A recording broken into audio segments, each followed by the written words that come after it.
All right, now, everybody. Quiet, listen to me. We're going to start a show.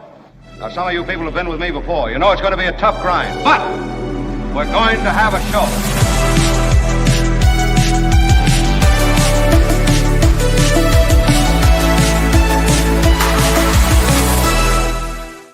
It is a delight. Oh, thank you, everyone.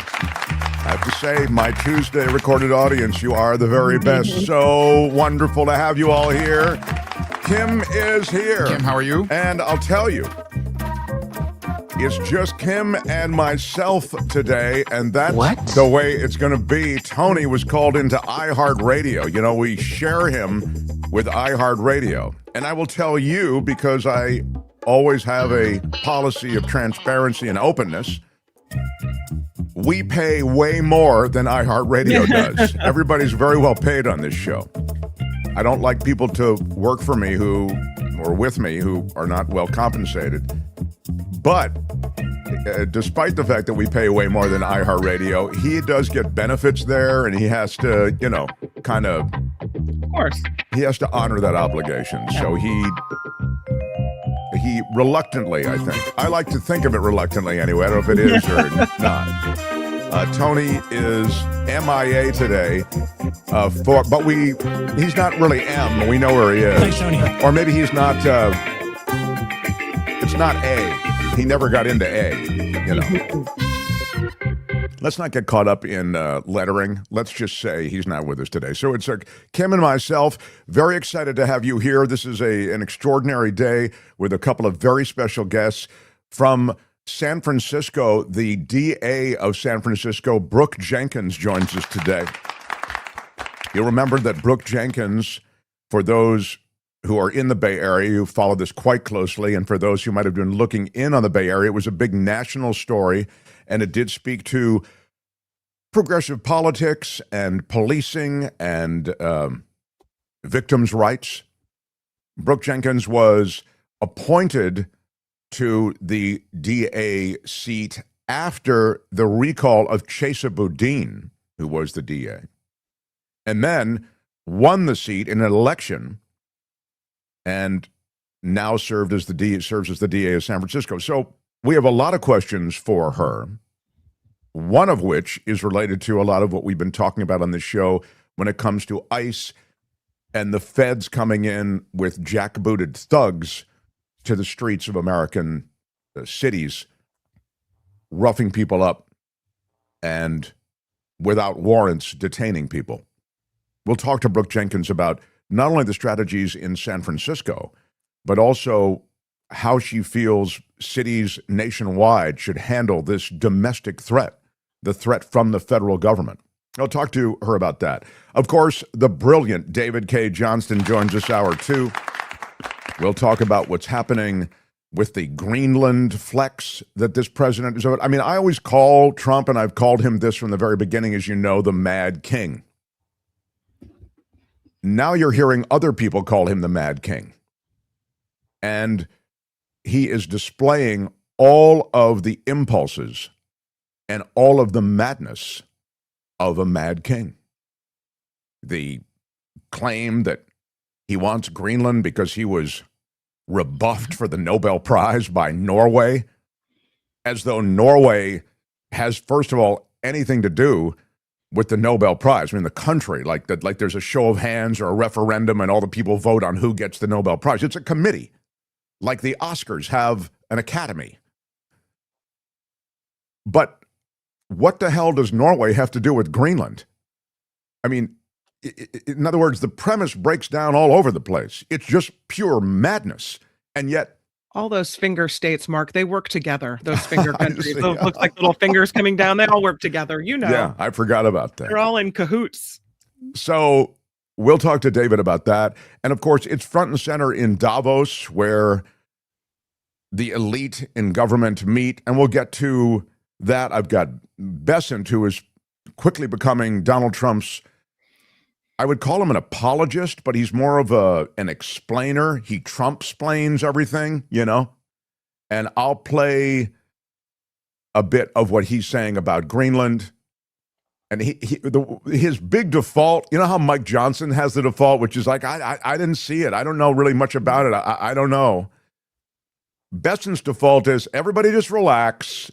This isn't, you're overreacting. That's Besson's default. And he gives you a little bit of that, and I'll share that with you in a couple of minutes. I do want to mention I am drinking the greatest coffee on earth, and you can get it too. It's Coachella Valley Coffee. Wow, it is terrific. We've been up all night in my house for a lot of reasons, and I just needed a little kick this morning, and man, this stuff is great. If you want to be part of the crew that drinks the greatest coffee, tea, uses the greatest spices on earth, these are curated by a boutique roastery. All the coffee is hand roasted. All of these things are curated so specifically. Go to their website, CoachellaValleyCoffee.com, find the tasting profiles that apply to you, and enjoy what is, as I say, it's the best coffee I've ever had. I was drinking it before they were sponsors on the show, and we are delighted.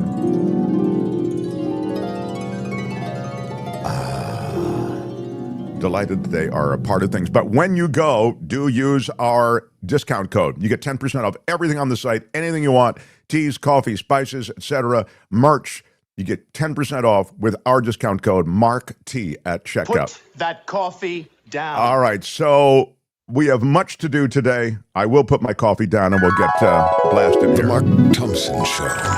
All right, my friends, let's get right into it. I will put my coffee down and we'll get what is that? That is I'm sorry. This is I have My apologies. I did. It's fine. you did that. I did it. Yeah. So we have some technical challenges because usually Tony runs everything today and it's just Kim and myself. So Yeah.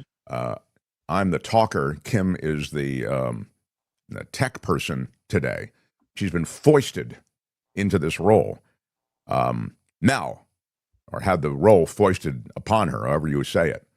I do want to mention we have a poll up, and I believe it's a flash poll, which is a very special. It's a Mark Thompson Show flash poll. The poll is related to Donald Trump and his flexes and his general disposition on everything from Greenland to tariffs to flooding the streets with ICE thugs. There is a sense of an unmoored America. So our poll is simple. Trump's recent behavior signals authoritarian turn, cognitive decline signs, narcissistic meltdown, or calculated provocation. Again, is it an authoritarian turn? Is it a cognitive decline? Is it narcissistic meltdown or calculated provocation? I've seen in the chat, and I think you're right, we should have had all of the above in there. And Teacher Lori says the same. But you can't. You have to vote for one. So right now, it's really a dead heat between cognitive decline and narcissistic meltdown. And I think it's a Mark Thompson Show flash poll. Yes, all right. So a vote in the chat. It's only up for those who are in the chat and watching live on YouTube. How about everybody who answers the poll hits the like button? Thank you very much for that. Yeah. Who suggested that? Beth Farmer. Bravo, Beth. Big shout out to you for suggesting that. Smash it with your iron the rod. like button like a boss, and subscribe to the show, and we will rock on. The Mark Thompson Show. Chaplain Fred says, Trump be like, is good to be king. Mel Brooks, exactly right. Thanks for the $2 super chat from the chaplain. Absolutely right. And Chaplain Fred with a $10 super chat. Wow, Chaplain Fred is... he's getting to the head of the class. Good morning, everyone. Instead of comments on how bad Trump is leading the U.S. economy and everything else, what are we doing about it? Why are we waiting on politicians to do anything? Well, I mean, let me, I think that's a fair point. And also, big shout out, yes. I don't want to get too lost in it, but just to address the comment, there's a little bit of a hamstrung quality that people can feel legitimately because the system of checks and balances is set up so that we have representatives in Washington that supposedly are supposed to represent a bit of the restraint that you're talking about that might be imposed upon a leader who is as unmoored, aggressive, and frankly crazy as the President of the United States right now. That said, there are people who support him. 85% of Republicans support the ICE maneuvers that are taking place throughout the country. 85%. So that's really disappointing. I'm just trying to put it in a context because I think we get, and I've made this point to you repeatedly, and I'll probably make it to you again, we can get lost in our own silo. And I think it's important to periscope up and to see what they're thinking and what they're doing. So your point's well taken, though. Something extraordinary means are needed for these extraordinary times.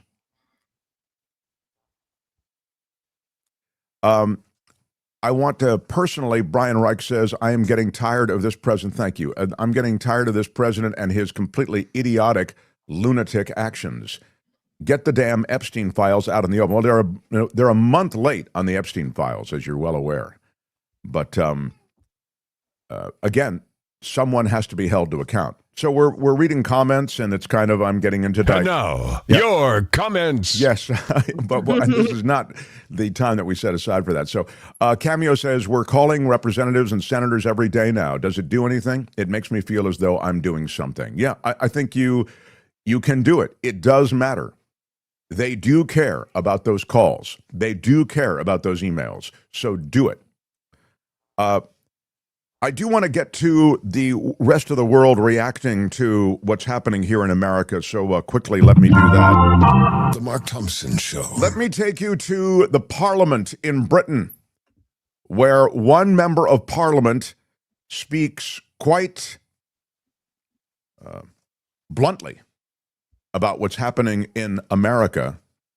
And I think he lays it out in stark terms that we can all understand, and that is applauded on the floor of Parliament in the UK. Here you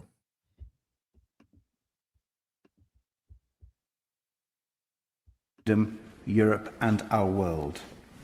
Without provocation or justification, the President of the United States is attacking our economy, our livelihoods, and our national security. Trump has put British businesses and jobs on the front line in his unprovoked aggression. The only people cheering him on are Vladimir Putin and Xi Jinping. Yeah. Only a few months ago, Trump hailed the special relationship at Windsor Castle. Now, thanks to his actions, it is nearly in tatters. So how do we stop Trump's damaging trade war? For a year now, Madam Deputy Speaker, the Prime Minister has tried a policy of appeasing Trump, flattering him, fawning over him, refusing to stand up to him, because, he argued, otherwise Trump would hit us with damaging tariffs. Well, the Prime Minister has tested his approach to destruction. It has failed. It is time for the government to change course. We have to finally be clear-eyed about the sort of man Trump is and treat him accordingly. He is a bully. He thinks he can grab whatever he wants, using force if necessary. And he is corrupt. The most corrupt president the United States has ever seen. So there are only two ways of getting him to back down: bribing him with a new jet perhaps, or a few billion in his crypto account, or standing up to him like we would with any other bully, standing together with our European allies to make him back down. That's the choice. Which one, Foreign Secretary? I think that is a stark and accurate description of a corrupt president of the United States whose gangster impulses are the things that are ruling the day. America's become a gangster state, and everything is a shakedown. Everything is transactional. Everything is about bullying, militarily, economically. And please don't don't misunderstand. America's done stuff like this before. The Confessions of an Economic Hitman. I don't know if you ever read that book. I think it was written in the 70s. But it's about sort of like, what you guys need here is hydroelectric power, and we'll build that dam for you. And fill in the blank country says, that's okay, we'll build it. I think you're right. We need hydroelectric. And the Americans say, no, we'll build it. We know how to build it. We have designers, builders who are the best. And then there's pushback. No, we really prefer that our people build it. And then the Americans lean on them. This is historically the case. It's documented in this book, Confessions of an Economic Hitman. I think it's a former CIA operative who wrote the book. And the Americans say, well, here's how it's going to go down. We're going to build this dam for you, or we're going to come into your country, and then we're going to build everything, and we're taking over. So it's essentially a coercion. And this diplomacy by coercion with Trump, it's so gangster. It's so in your face. It's so over the top that it's hard to even call it diplomacy. I mean, it's not really diplomacy. It's just demands and transactions. But that's the country we have completely morphed into. And so the wars of aggression, the imperialist, expansionist instincts that oftentimes America has been part of, these are on blast, man. They're cranked up to 11 under this president. And this is the key point, I think, because this is the key distinction, to turn on your allies and basically view all of the NATO alliance and Europe as impediments to your goal, that puts you in a far different category than prior presidents. I mean, this NATO alliance has taken years to craft in a post-World War II world. This is something that has been a treasure to the West. It's kept peace in Europe. And Trump has trashed it in a matter of months and may just break it apart in this Greenland move. Show me Lars, who is, give me the Lars, you have you have the Dow up there now? Is that what you have up there now? It's market's really volatile right now, really volatile. Yeah, the market, of course, doesn't like to look at gold. Gold is, is way up. It's a rush to safety, right? You can always see gold that way. But show me the next video we have. The Dow is down more than 800 points. I mean, that's wow. Yeah, that should tell you something. I mean, this is such a destabilizing move. Now, he's way up in crypto, and Howard Lutnick is someone who is defending everything that Trump does. And I heard Lutnick's remarks are so, he's like a camp counselor, the way he's cheerleading Trump. And I can spare you that right now. But with the Dow down close to 900 points, here's the next thing I wanted to share with you. This video from yet another foreign leader commenting on what's happening in America. And in essence, well, we'll go. Do you have it, Kim, or not? No, I'm working on it. Okay, yeah, go for it.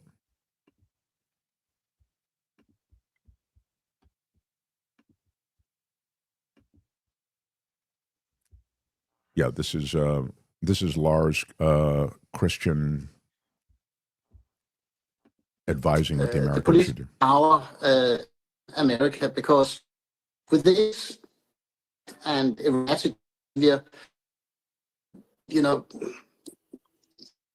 to the question. I'm having trouble with hearing this. Is this in and out for you, Kim, or not? Running, I'm having trouble. Let me start it again. Yeah, it needs to start from the beginning. Start him from the beginning, please. Let me try it again. Okay, if you're just joining us, we're without Tony today, so Kim's trying to run this herself. But I'm gonna make it small. Let's see if that works. Okay. If advice for the House to start to take control of America. Okay, let me just summarize what he's saying. Thank you. It's just one of those things. I guess we're not going to be able to get it. Yeah, I'm sorry. What he is essentially saying, and the reason it's so noteworthy is to hear it from a foreign leader. He's saying, hey, your House of Representatives in America has to put a leash on your wild dog. Now, he didn't say it like that, but he really made it clear that this president is out of control, and the checks and balances that we read so much about and know so much about as Europeans that you have in America, you're not using them. These tariffs are something that the House of Representatives should vote on. These are taxes. This is a foreign leader reminding Americans that you have mechanisms and instruments to control your president, and yet they are being completely ignored. The other thing I'm hearing from European leaders, and again, I'll try to rally I have the videos, but right now I think it's a little bit of a struggle to get the video up. I'm hearing, hey, we made a trade deal. Europe made a trade deal with you already, Mr. President, and now you're breaking that trade deal? I mean, a deal is a deal. Literally, they use those words. And Trump himself is violating the deal he made with these 10% turn 25% tariff increases. It's crazy. All right, I'll get back to Greenland with the Pulitzer Prize winner, David Cay Johnston, at the beginning of the next hour. I have a new sponsor, and I want to give them a little love before I... The Mark Thompson Show. I have a special guest coming up from San Francisco, and I want to get to her in a moment, but DA Brooke Jenkins will hopefully indulge us with a bit of forbearance as we welcome a new sponsor on the show. We're a small business, so we welcome small businesses welcome sponsors. And I have to say this: we road tested Zelmins for a month before we brought it on the air because we didn't want to bring it on the air without, we wanted a product that really worked if they wanted to be on the show. Yeah. So I'm bringing in my other half, my better half, Courtney. Yep. You and I both road tested this. Both of us did. Yeah. Now, tell me about Zelmins. Zelmins it's a breath freshener. Yeah. And it's got a minty coating outside of this breath freshener that has parsley seed oil, right? Right. It's a little capsule on the inside. So you're not capsule. supposed to chew it, and you No. don't just suck on it. It doesn't just mask your Yeah. bad breath. It works with your gastric juices or whatever that Yeah. stuff is. It works in your stomach Yeah. to actually interact with everything there to create and blunt. It blunts bad breath. Yeah. To state it starkly, that's what happens. Yeah. And I was buying so much of these minty things that don't last very long. And now I've been using Zelmins for the past month. It's in my bag. I pop 2 right before I'm going to be in any close proximity with another person. And it's great. I don't have to think about it. It's always there. It will always help me. It gets rid of any kind of bad breath that's coming from your gut. Also, that mint takes care of what's in your mouth. It's fantastic. It really is. It really is. Zelmins.com, Zelmins Minty Mouth, and you'll get 15% off your first order if you use the code MARKT. So Zelmins, Zelmins, for those who are listening on Spotify, etc. Zelmins.com, and then use MARKT for 15% off your first order. They work well. You pop a few in, you swallow them, and boom. And they work against garlic and onion. I mean, you can go ahead and put the worst stuff in your mouth, and Zelmins will take care of it. It's amazing. I think that's their tagline. So we welcome them to the show, and we appreciate you supporting one of our sponsors. Yes, we do. And again, it's Zelmins.com. Hit them today and use our discount code MARKT for 15% off. 15% off, and they ship quickly. So, Courtney, thank you. I'll Thank see for you having over me. garlic and onion. Yes. Yeah. So long. Romantic night. Very well. The Mark Thompson Show. It was, it seems not that long ago that this person took over for a really controversial seat in San Francisco law enforcement. You'll remember Chesa Boudin was the DA, progressive political DA, embattled. And there was a recall. Chesa Boudin was recalled.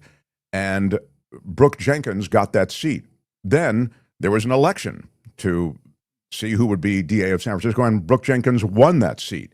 And in the time that Brooke Jenkins has been DA, she's done those things she promised. A lot of things for victims of crime in San Francisco and she's worked from that office to, frankly, clean up law enforcement in San Francisco. She joins us now. District Attorney Brooke Jenkins. Hello. Hi, Mark. Glad to be back. It has been a minute. It's so great to see you again. So let me ask you the question that a lot of law enforcement people are asking themselves nationwide, and then I'll get to San Francisco itself. But when you look at what's happening in places like Minneapolis, and you see it happening in LA and other cities as well, with federal deputized ICE, I'll call them agents in quotes, these people who are working for ICE, roughing people up and detaining people without warrants, they've created an anxiety and a terror, really, in these communities. How do you, A, strategize what might happen in San Francisco, and B, as you look at what's happening elsewhere, what do you think should be done in those cities to handle those situations?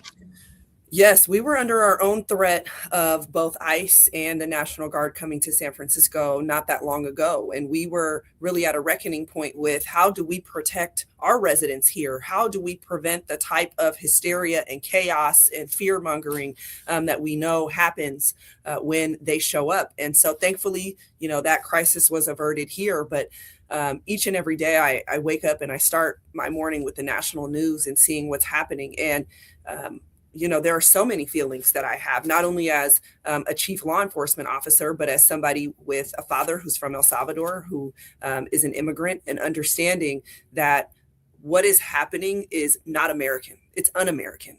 And it is intentionally intended to create terror on our streets, to really provoke what I think is likely could get to the point of, sadly, a civil war here in America, as we see now counter protesters showing up in Minneapolis who are shouting things very much akin to white supremacist statements. And so, I think this is sadly what this administration wants, which is Americans to be divided and distracted from, again, other things that are happening. Yeah, I also see so much in the way of enabling more and more Americans, as though they needed to be enabled, to have firearms. So I'm seeing more and more what tepid restrictions there are on firearms being rolled back. And that kind of feeds the narrative like, things could get ugly. Yes, here we know that the Supreme Court has now issued a ruling recently that said that San Francisco cannot prevent people from carrying weapons openly. So open carry will now be legal here in California and in dense cities like San Francisco. And again, we are talking about law enforcement who has worked for decades now, more recently, to build trust after so many things historically, and even more recent incidents, like the murder of George Floyd, to rebuild trust across communities that now is once again being fractured and broken because of what these untrained agents are doing. Yeah, I love that you throw in untrained there. It's just, it's shocking how these rank amateurs, these glorified nightclub bouncers, are going around with this sort of aggression and roughing people up. So let me just ask you a quick follow-up on the firearms thing. There's something else, as you know, very much in play legally, and that is the question of whether private businesses can say no firearms allowed on the premises. This is something else that's sort of viewed as a bulwark against showing up to any number of places, restaurants, grocery stores, whatever, where everybody's got a gun. There are many communities where, even those where there's open carry, where you have to leave the gun in the car type thing before you can go in. That is also something that is being rolled back. Yes, again, we are in scary times when not only are people being made to feel as though that is what they need in order to protect themselves, but understanding that every limitation that we've seen to keep communities safe and really, again, create a sense of unification and healthiness, right? As we go around our communities is being eroded. And so that is something that here we are ever presently thinking about, because that is going to change the entire landscape, of a city that is 8 by 8, but has 850,000 residents. And when you talk about visitors that come in, we have over 1 million visitors and employees that come into San Francisco every day. That's a lot of people. And that could potentially be a lot of firearms in our city. The good news out of San Francisco is a lot of the stuff that you've worked on. I mean, you made promises, and from what I've seen, I mean, the crime rate is down. It seems like a lot of the work of the DA's office is getting done. It's not just chatter. You guys are really doing something. No, when I took over 3.5 years ago, I made a commitment to San Francisco that we would restore accountability, that there would be consequences when people committed crime here, and that we would set a different tone and a culture, right? We had gotten to the point where lawlessness seemed to be acceptable. Our national and international image was being defined by videos of people stealing and doing other things. And so we've gotten back to basics, which is that if you commit a crime here and the police arrest you, we will do our jobs as prosecutors in the courtroom to make sure that people understand that won't be accepted. And thankfully, over the last 3 years, we have seen a steady decline in crime rates here, that many categories now are even at historic lows. So we've been doing a lot of good work. Yeah, and it's interesting. I see the way in which crime and crime waves have affected San Francisco and other cities. You know, we're talking to Brooke Jenkins in San Francisco, but these are applicable, many of these themes, to other cities as well in America. And one of the things is that teens are getting involved in crime, in violent crime, in the, sort of gang robberies, you know, these kind of takeover robberies, and even just mayhem, you know, vandalism. And San Francisco is really getting plagued by that. And I feel like you took some aggressive steps to try to stem that tide. And those steps could be applicable, as I say, elsewhere. Can you just review a couple of the things that you've done there to sort of handle that part of law enforcement? Yes, we have seen, sadly, a number of teenagers and even younger adults who are in the transitional age, youth type category, committing more serious and violent crimes, brutal attacks of even our elderly, and robberies and other things. And so, again, you have to work with them at the outset to understand, right? Again, if you do something like that, there is a consequence. But at the same time, one of the investments that I've made is in intervention and prevention programming and work. We have to invest on the front end of getting ahead with our youth so that their behavior is redirected, so that we're giving them opportunities to do things that are more constructive, helping them realize they have social mobility and upward mobility in society so that they don't get caught up in this negative track. But when we encounter those that do, we have to have effective programming at the juvenile level. We have to be realistic that sometimes juveniles even require more discipline, but also that, you know, for our transitional age youth, we're doing the right thing when they end up with a case to, again, reroute that behavior so that they don't come back to us again. Yeah, I don't know. This is sort of where progressive politics and law enforcement meets a little bit, because you can lean progressive, like, oh, it's all about, you know, getting to them early and trying to breathe life into a life that otherwise would. And that all sounds great, but, you know, the victims of crime would like to also see the real threat of punishment being dangled there as a way to discourage this sort of thing. And you have to balance that, you know, with other city leaders there in San Francisco.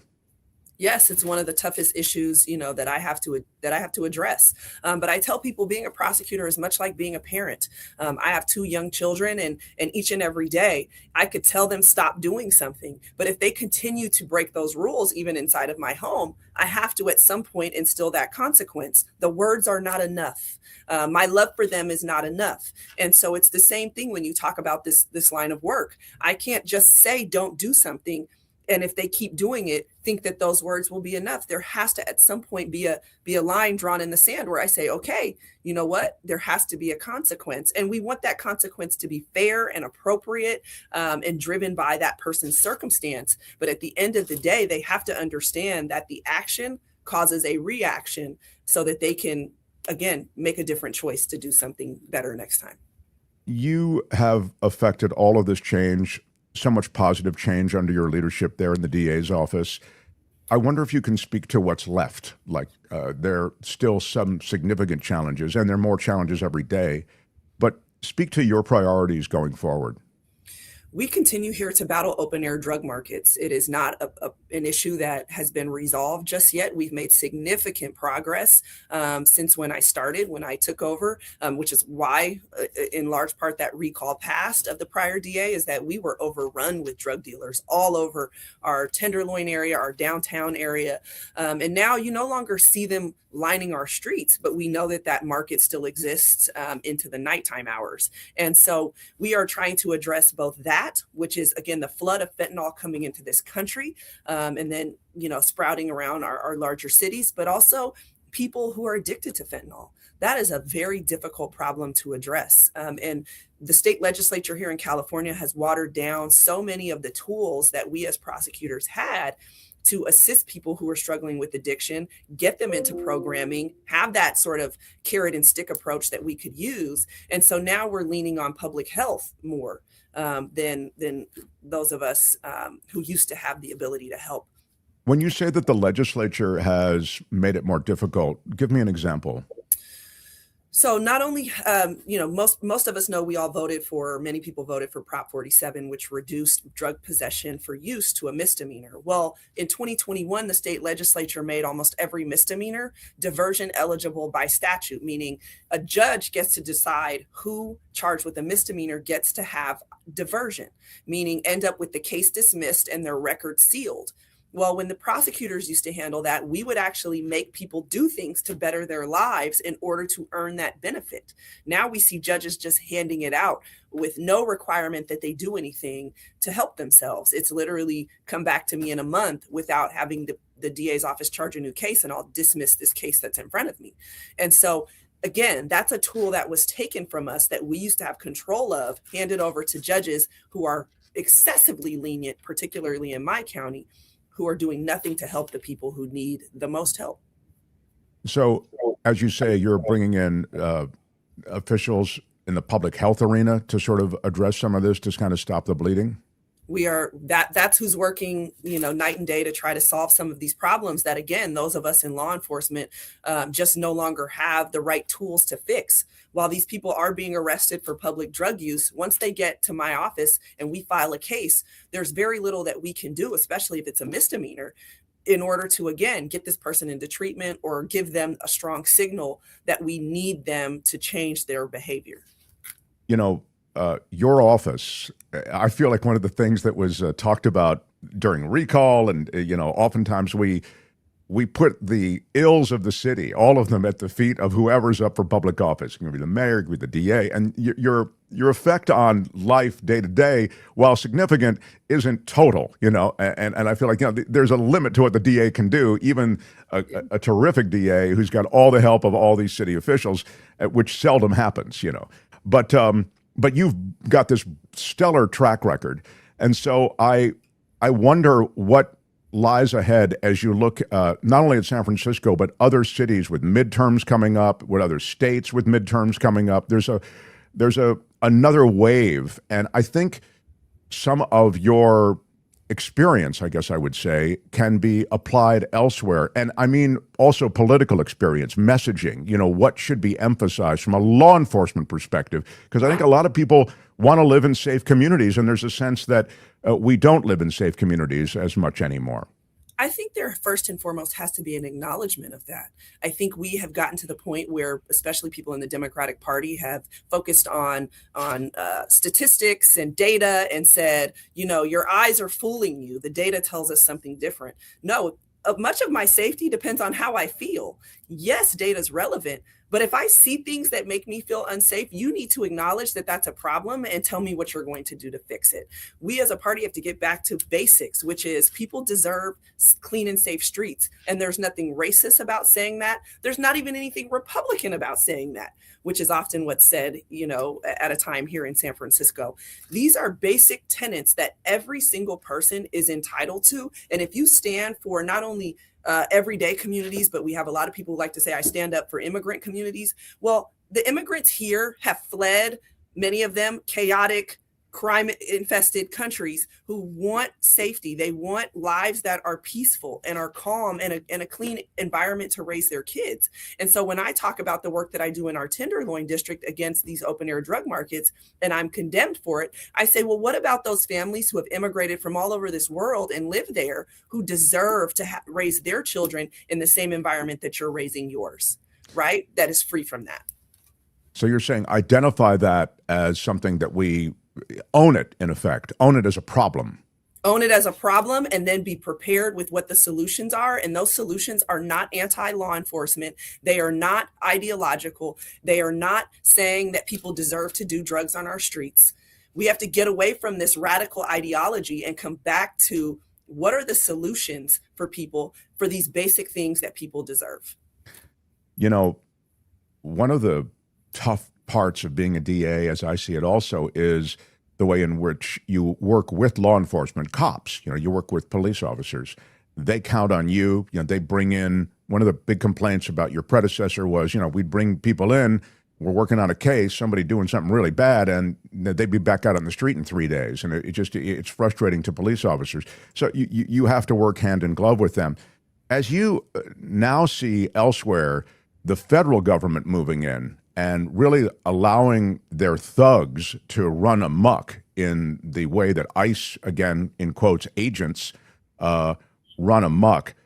I wonder if that just brings a chill to you. I mean, you're someone who, you know, is used to working within the law and, as I say, with law enforcement, and to see people who are, again, they're represented as law enforcement, but there's no training. They just they're conscripting these people with huge bonuses, et cetera.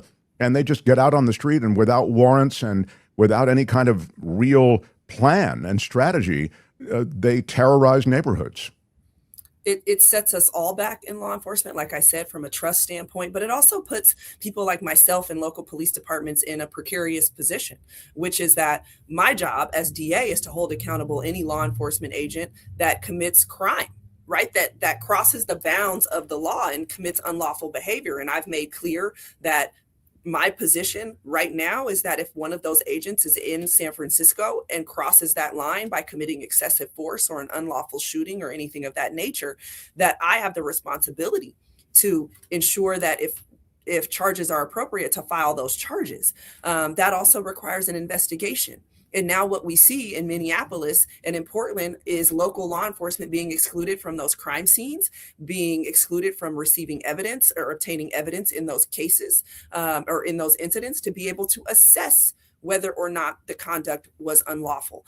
And so we are in a tension here, and it's tough because each and every day I have to work with the federal government. I have to work with the DEA and the FBI and the U.S. Attorney's Office, and we're continuing to do that work and separate these issues. But it can be challenging when you're talking about needing to do a job and do it fully while we have rogue agents out on our streets doing things that almost none of us agree with.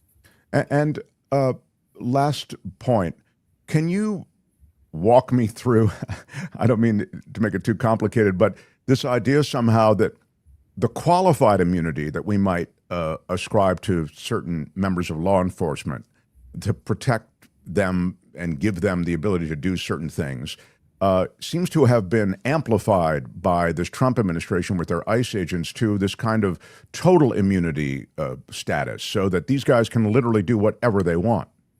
Yes, there is no absolute immunity. So I do want to be clear about that. That does not exist. That is a statement that has been made by this administration, but is legally false. Yes, they do have qualified immunity that allows them the ability to, in the scope of their duty as a law enforcement agent, do what they need to in order to protect themselves. If they are acting in the scope of their duties, then there are certain protections that come with that. And they do have the right to self-defense if they believe that their lives are in danger. But that does not give them the ability to do whatever they want. They are still bound by the law in certain respects, meaning they cannot unjustifiably shoot someone or commit excessive force that is unnecessary in order to effectuate an arrest. And so that is the premise for which I am talking about when I function as the DA looking at these situations is that line being crossed and what needs to be done about it? I'm such a fan, Brooke Jenkins. You know that. I'm really delighted that not only have you achieved so much in San Francisco, but you just never stop. I think it's really terrific. I wish you all the best. Please don't be a stranger. Not so long before your next visit here. And we wish you the very best with the jewel of the city that San Francisco is. Thank you, Mark. And yes, let's make sure it's not as long as it's been. Thank you. Brooke Jenkins, everybody. Thanks, Brooke. Good stuff. The Mark Thompson Show. This is Mark Thompson. Love it. Thank you for being here. We have a brilliant guy still on deck. The wonderful David Cay Johnston joins us in hour 2. Yeah, Brooke is the real thing and gets a lot of love here in the chat. So thanks. We could use her knowledge in Seattle, says Holly Hinman. Yeah. I think she's really, it's a tough balancing act, and she does it in San Francisco. Totally tough balancing act. And it's very realistic, I think, to say it's okay to want to have to be safe and to live in a safe community where you don't have to worry about, your kids riding their bikes around the block or people, doing drugs when you drive into the city and park to go to a play. It's okay to want things to be safe, and it's okay to take steps to make that happen. It doesn't make you less progressive in some way. Exactly. Very, very true. Yeah. So I wanted to share a couple of other, this is always right now without Tony here, a little bit of a high wire act, a couple of other things that are happening. I mentioned Greenland, and I don't know if we can rally it. Kim, you can tell me what videos you are able to rally and what videos you are not. I guess we couldn't really get off the launch pad with Lars. Maybe with von der Leyen, maybe we could she's the... yeah, let me work on that while you talk. Okay, so we'll get to von der Leyen. And then I want to play a little Besant for you, because this is happening in Davos, the collection of world leaders, and Trump is going to continue leaning in heavily on Greenland in this perverse, completely inexplicable way. The Americans with full powers to set up militarily in Greenland were this really a security issue. But then Trump, who is, I think, addled by dementia, addled by any number of, addled by the blindness associated with ego, is posting on social all night that it's about the Nobel Prize that was night before last. We talked about how ridiculous that was, talked about it yesterday, talked about it today. But now he's threatening the Europeans with these tariffs that are going to go into effect if they don't participate in getting him Greenland. This is the president of the European Commission, Ursula von der Leyen. Go ahead, Kim. And above all, that Arctic security can only be achieved together. And this is why the proposed additional tariffs are a mistake, especially between long-standing allies. The European Union and the United States have agreed to a trade deal last July. And in politics, as in business, a deal is a deal. And that was her message to Trump, right? You're a businessman. We made a deal with you in July. We made a trade deal with you in July. A deal is a deal. What's going on? There's a new demand that Trump serves up like a short order chef every few weeks.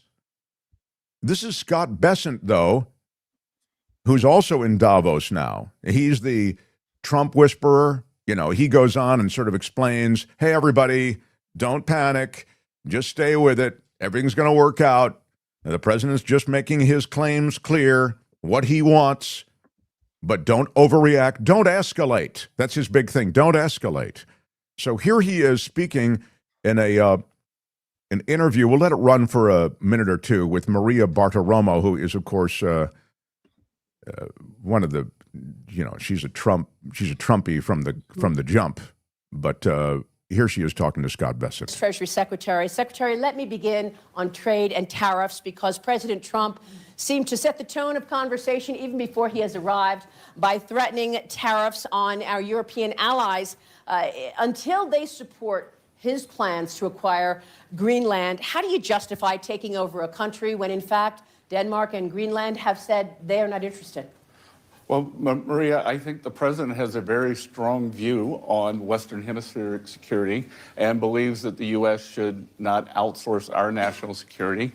He believes that Greenland is essential for the Golden Dome missile shield. And he also, the president, as usual, it's the move after the move that as part of NATO, I think the president is worried that if there were an incursion into Greenland, the U.S. would be called upon to defend Greenland. Greenland's becoming more and more attractive for foreign conquest, and he very strongly believes that it must be part of the United States to prevent a conflict rather than getting the U.S. engaged in ex post into a hot conflict. So Greenland is not expected to be able to have the capacity to stop any potential missiles that could hit the United States. In other words, Greenland without U.S. ownership makes the United States vulnerable. Is that the president's main complaint? Well, I think it's that, and that the U.S., there's the opportunity for the U.S. to become embroiled ex post into a kinetic war if another country moved in on Greenland, and no country is going to assert control of Greenland if the U.S. controls Greenland. Secretary, what do you want to say about the response here? I mean, the European Union is pushing back, saying we are not going to complete our trade deal with the United States because of this. They have already called an emergency summit for later on in the week about this Greenland situation. Well, I would say exactly what I said after Liberation Day last April, when the president imposed tariff levels on the whole world. I tell everyone, sit back, take a deep breath, do not retaliate, do not retaliate. The president will be here tomorrow, and he will get his message across. I believe he is going to have meetings, and again, also have an open mind that, why this rapid response in terms of, this is a no. And by the way, Maria, this has been in the minds of American presidents for more than 150 years, for more than 150 years. So the vulnerability was seen even back then? Well, or the strategic value of Greenland. And I think as there are more trade routes that move near Greenland, Greenland becomes more and more valuable. Secretary, we're already seeing a reaction from markets. You've got rates spiking in the United States, up 7 basis points on the 10-year right now. You've got rates spiking in Japan. What do you want to say about this market reaction that we're seeing? Well, Maria, I think it's very difficult to disaggregate the market reaction from what's going on endogenously in Japan. So Japan, over the past 2 days, has had a 6 standard deviation move in their bond market. That would be what has happened in the Japanese JGB 10-year would be the equivalent of a 50 basis point move in U.S. 10. So I think it's very difficult to disaggregate what the spillover from Japan is. I've been in touch with my economic counterparts in Japan, and I am sure that they will begin saying the things that will calm the market down. So what are the plans for tariffs on that's Europe, the then? wildest, most ridiculous response. Somehow, it's not the aggressive move toward Greenland, breaking apart the NATO alliance, breaking a trade treaty that was signed in July with the Europeans, and now inflicting additional tariffs on the European nations. No. It's the Japanese and what they're doing to their economy. It's absolute insanity. And to further discuss it is the brilliant Pulitzer Prize winner. He's having I think he's having a hard time hearing you. So I'm going to have him. Hear me? I'm going to have him pop out and pop back in so that he can hear you. Okay, he can't. So, I'll write so to why you don't in you the- tell him to I pop will do. out and I will yeah. do it. And this occasionally happens. So why don't you? Can he hear you, Kim, or not? Can you hear me, David? Apparently No, he not. just can't hear either of us. I Okay, don't think. So, Yeah. all right. But I sent him a little message, so hopefully that works. Yeah, I just saw him. Because we So- got to have our David Cay Johnston. It's Well, and I yeah. really wanted him to comment on that. So, Yeah. I think he heard that, but he's going to pop right back in. I mean, the kind of perverse logic to you heard Besant do what I say he always does because he always does it.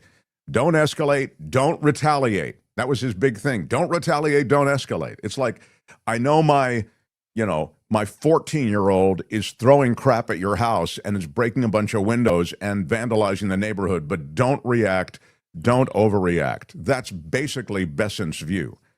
And now, to further comment, the Pulitzer Prize winner, multiple best-selling author, co-founder of DCReports.org. He's the brilliant David Cay Johnston, everyone. Hello, Mark. David, I just watched. I'm feeling entertained after first watching Trump and then watching Besant. Oh, my God. And this guy, he is like the Trump splains everything. You know what I mean? He kind of does what the president is trying to do is just get his view of the world out there and the view of Greenland and don't react. I was saying his big thing is don't react, don't escalate, don't retaliate. Give me your take on what the Europeans should do. The Europeans should make it clear that Donald Trump is bat crap crazy. First of all, right now, Greenland is part of the Kingdom of Denmark, which is part of NATO, which means 31 countries are obligated, were Russia or China, to move in to protect Greenland. Now, which is going to make Greenland less likely to come under the control of Vladimir Putin, who's, by the way, used up a great deal of his military resources, or President Xi, who has huge and growing and more sophisticated military resources. The U.S. alone, or 31 countries who span the North Atlantic. This doesn't make any sense. And the problem is that neither the world leaders talking about this or the news accounts that I've looked at, and there are a lot of them, are dealing with this basic point. It's like everybody forgot that you don't need to say the sun rose in the east this morning because it doesn't go up in the west. If it goes up in the west, everything is over. Forget it. Doesn't matter. We'll go flying apart through space. But we're just missing this basic point that having U.S. control Greenland reduces the safety of Greenland. Absolutely, without a question, Greenland is strategically important, especially as we have global warming. We're going to finally have a Northwest Passage, that Hudson and others were trying to find. But much, much safer for the world if it's under the guardianship of NATO. And, Trump gave this rambling, that's the polite word for this talk, in which, he went after, this is just shortly minutes ago, in which he goes after Norway again, as if the country of Norway decides the Nobel Peace Prize. And why Donald Trump thinks his conduct makes him eligible is an indication of really how mentally troubled he is. I mean, among the 8 wars he claims to have settled are 2 countries that have never fought each other. No. We have a president of the United States who is not mentally well. And do you this is interesting because you know Trump so very well, and we have a flash poll up actually about this very issue, asking what is his behavior owing to? Is it his dementia? I mean, are these really signs of a creeping madness? Is it his megalomania? I mean, what do you ascribe a lot of this to? All of those things brought together. I was on a show with a physician whose expertise is in this area, and I was describing his conduct. And This is not Alzheimer's. It's something that's in the prefrontal lobe of your brain where your judgment areas are. And his symptoms, I was talking about them in terms of his physical movement, the way he's walking. But the way he is talking, the way he has ideation, he keeps going back to things. His inability to clearly analyze what's happening, all of that is directly connected to whatever's going wrong in his brain. And clearly something is seriously wrong in his brain. You really have to work hard, I think, to persuade yourself that, no, this is absolutely normal.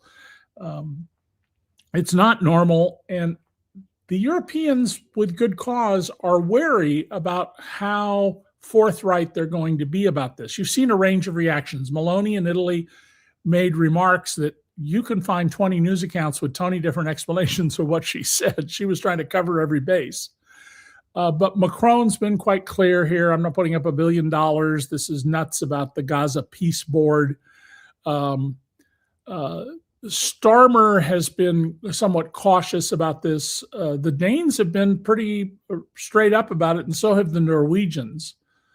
Well, and the movement of troops there, David, even if they're just 30 of them, to sort of say to the Americans, hey, if you try this, we have no choice. And they've said this, by the way, more than just moving the troops there. They've said, if you come land on our soil in Greenland, soil that we're pledged to protect, we will protect it. We understand. These are the words of Danish leaders. We understand you have a bigger military, but we will fight that military to defend. By the way, this.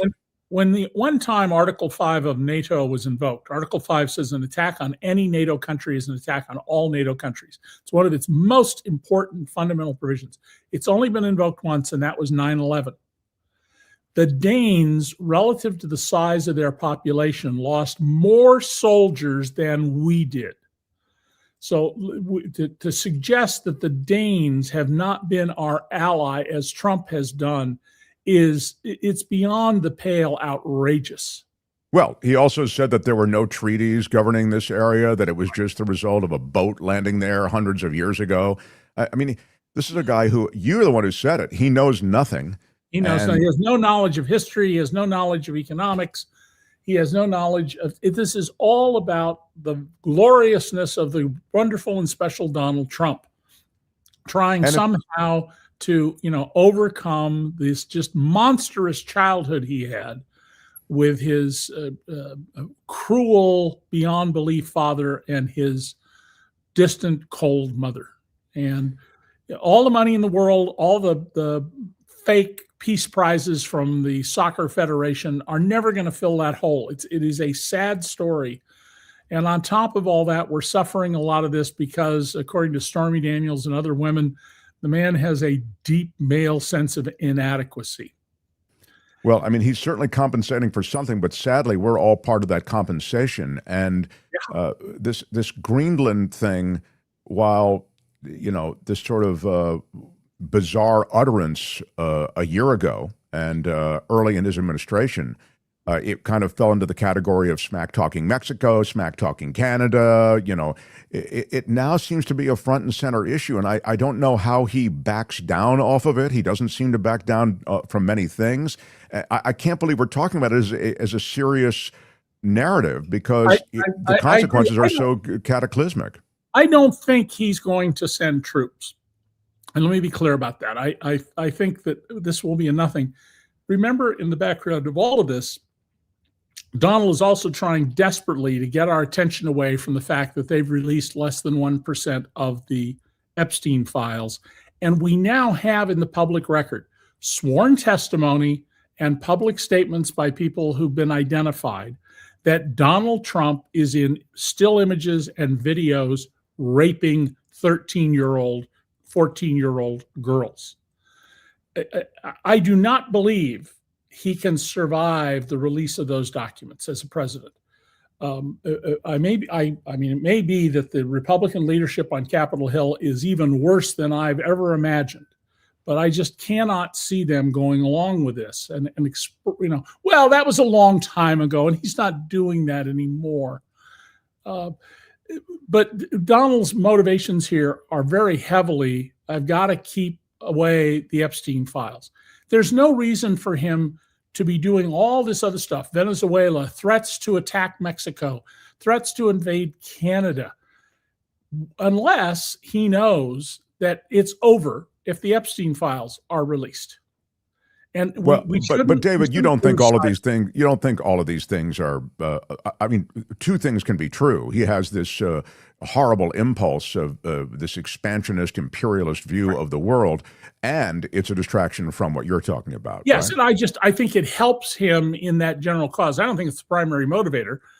Donald wants to acquire real estate. I mean, that's his business. Was acquiring real estate. And so the extent that he can get this done as the U.S., that's him. Because remember, in Donald's mind as dictator, there's no separation between your property and mine. He just hasn't gotten yours yet. And there's no separation between the office of the president and Donald Trump with the title of president. They're the same to him. They aren't to any other president, at least in modern history, but absolutely, they are the same to him. The pushback from Republicans, it's been non-existent. The only even lukewarm pushback has been from Republicans who aren't running for office again. I mean, pretty much. Ron Tillis is not running for the Senate again. Exactly. And he's been probably the most vigorous Republican opponent currently in office. Mitt Romney, whose religion teaches, he's a Latter-day Saint, that one day the Constitution will hang as if by a thread and a member of the priesthood shall step forward and save the country. Because Mormons are taught that the only reason for the United States Constitution is to facilitate the restoration of God's one true church. And Mitt Romney turned out to make some good statements, but at the end of the day, he's Susan Collins. You know, a lot of talk, a lot of all hat, no cattle. So we really are, it would seem, a country that's morphed into an autocracy. This man's demands are executed by any number of bizarre Christian nationalists, Christo-fascists, white nationalists. I mean, they're there to a person executing the impulses of Trump, but also the architect of a lot of his stuff when it comes to ICE is Stephen Miller, who has some of those same impulses. Right. Stephen Miller, Trump's minister of hate, and that's his job. He's the minister of hate, clearly fuels all of Donald's hatred, his lust for power. I mean, that those two found each other is, the exact opposite of any wonderful romantic comedy. It's a terrible romantic tragedy. I think the number one thing we should be concerned about is that the leadership of the Republican Party is unable to deal with this. Now, when I was watching Trump just before we went on the air, it struck me that he was qualitatively worse off than just a day or two ago. And worse off in the aspect of the way he spoke and yes, what he said, how he said it, his lack of focus, his, to be polite, rambling. And it suggests to me that we are going to get into worse territory here because of whatever it is that's going on inside his brain. Remember, this is a man who glories in his horrible diet that he eats, saturated fat city from McDonald's and Kentucky Fried Chicken. We know that has negative brain effects. The idea that Donald Trump would eat 30 vegetables a week, one of the recommendations is 30 different vegetables a week, that he would eat omega fatty acid foods like salmon. Are you serious? And so there's plenty of evidence that things would be going wrong in his brain. And yet you don't see anybody moving in the leadership of the Republican Party even to position themselves so that if he has a serious stroke, which he may have already had some strokes, that's what I think the brain scans were about. If he goes nuts, literally nuts, where he's just stark raving, completely mad, or just dies, there's been no preparation for this. And by the way, if Trump dies, I will tell you the first thing you're going to see the Republicans do. Well, we don't need to look at the Epstein files. Doesn't matter anymore. Very important. The Epstein files are not just about Trump. The Epstein files are about the young women who were trafficked, the failure of government at every level to protect them, and the lack of integrity of law enforcement dealing with this matter. Well, the stain of the Epstein files on the facts contained therein, I think that extends to a lot of very powerful people without question. I mean, by now we know that. I mean, even the victim statements that we've had incriminate, Ehud Barak and, their questions about other leaders as well. I mean, I think you're so right. In deference and in honoring the victims, but also to get the whole story out. But man, that we're taking this ridiculous ride through so much of this because, in part, Trump doesn't want details of the Epstein files out. It's just grotesque, David. I see his so much of what he does is transactional, and this is something that you have emphasized in your writings, and to see him with the initial ship interdiction with all the oil out of Venezuela, then take is it $500,000 in proceeds and direct it to a Qatari bank account controlled by him and those around him? I mean, that's just insanely illegal, and it's a naked money grab. And since he controls the Justice Department through his toady Pam Bondi, the utterly corrupt Pam Bondi, nothing's going to happen there. But, you would think that the leaders of the Senate and the House would have some respect for their own constitutional position. John Thune from the Dakotas is not going to be voted out of office if he splits with Donald Trump. I don't think he has to worry about that. But even if he does, so what? There is just an utter failure of our systems that are designed for what everybody learns in America in junior high school: checks and balances, limits on power. And Trump's assertion in the first term, I have an Article 2, the American Constitution, I have an Article 2 that says I can do anything I want, is so completely, utterly ridiculous. And yet I have repeatedly jousted on the internet and various forums with people, including some of my former high school classmates, about how dare you criticize this, the greatest president in the history of the world. These people in Minnesota, they're committing violent crimes, they're arsonists, and racism blinds people to all sorts of things. If this is, your chance to go, well, I'm white and that makes it right, it's going to be very hard for you to give up on that sort of view of the world. And that is the single most important core of the fake Christians, the economically dispossessed, and racism. And you get all three in a lot of people. That is going to be an extremely difficult problem for us whenever Trump is gone. I mean, he will be gone at some point. I'll be gone at some point. By the way, the picture you had up a minute ago of Trump and how washed out he looked, Donald and I are almost the same age. I work full-time plus, but I also, to be able to do that, get on an exercise cycle, go to the gym with a trainer 4 times a week. Donald doesn't do any of that. I came home today when I finished teaching and said to one of my grown children who was here at the house, I can't imagine I could do this if I just never exercised and rode around in a golf cart. I wouldn't be able to do it. He's got to be under tremendous physical strain and exhaustion. Yeah, I suppose so. I mean, I always hear this, and it makes sense, as I put together all of the strands that you've just laid out.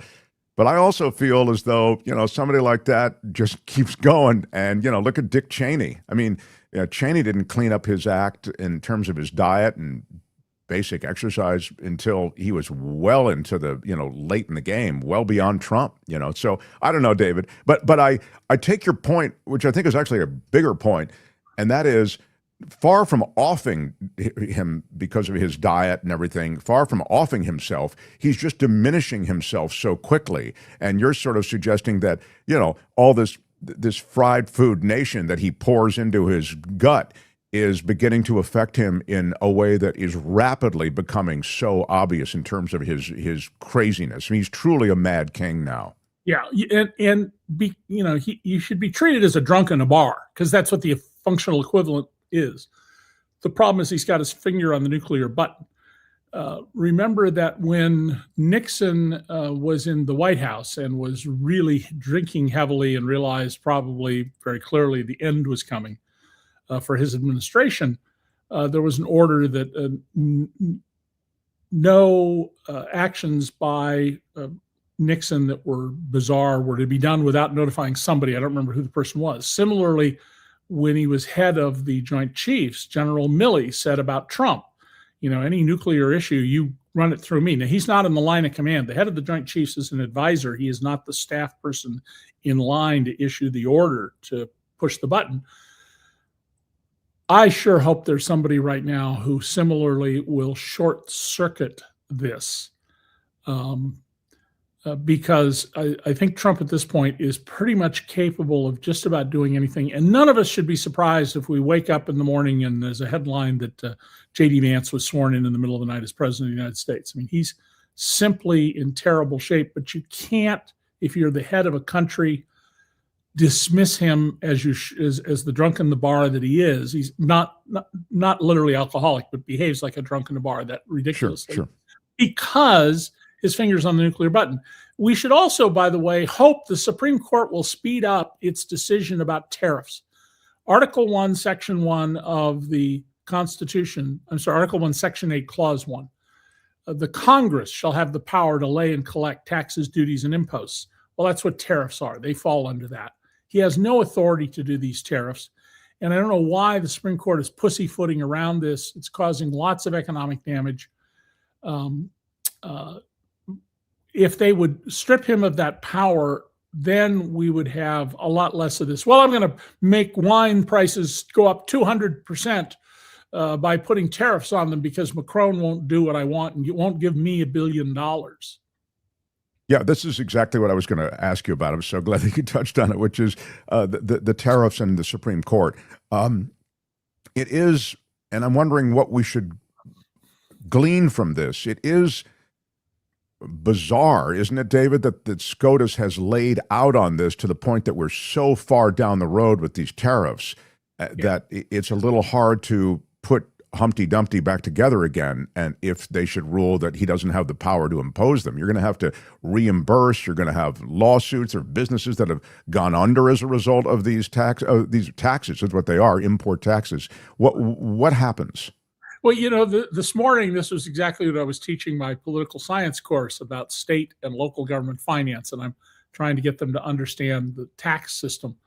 And one of the things we talked about was if you fail to apply for a refund and then it turns out you should have gotten one, the rule is tough luck. There was a deadline, there was an opportunity, you didn't take advantage of it, and we went over some cases about exactly that have been decided by state Supreme Courts. And here, everybody who's a significant payer of the tariffs has filed for a refund, a rebate, a return of that money. So is it going to be difficult and costly? Yeah, but it's entirely doable. Small import people aren't going to do it. If, for example, last time we went to Canada, we bought something and had to pay at the border, I don't know, I would have gone for the trouble to collect $8 or something like that, or 20. By the way, in the talk, the chat online, somebody asked the question, I think it's a good question, what happened to Donald's yellow hair? Several pictures of him where his hair is what you would expect it to be, white.